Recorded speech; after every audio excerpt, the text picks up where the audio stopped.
একবার দুই ব্যক্তি রাসূল সাল্লাল্লাহু আলাইহি সাল্লামের সামনে ঝগড়া করছিল এবং তাদের একজন রাগে লাল হয়ে গিয়েছিল।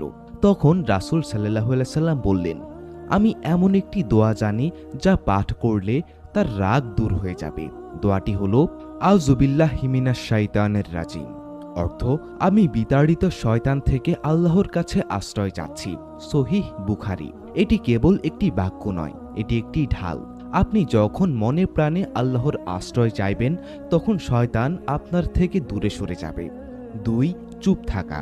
রাগের মাথায় আমরা এমন সব কথা বলে ফেলি যা পরবর্তীতে আমাদের লজ্জিত করে। তাই রাসূল সাল্লাল্লাহু আলাইহি সাল্লামের একটি অমর উপদেশ হলো, তোমাদের কেউ যখন রাগান্বিত হয় সে যেন চুপ থাকে। মুসনাদে আহমদ। চুপ থাকার উপকারিতা কি? 1. এটি ঝগড়াকে আর বাড়াতে দেয় না। 2.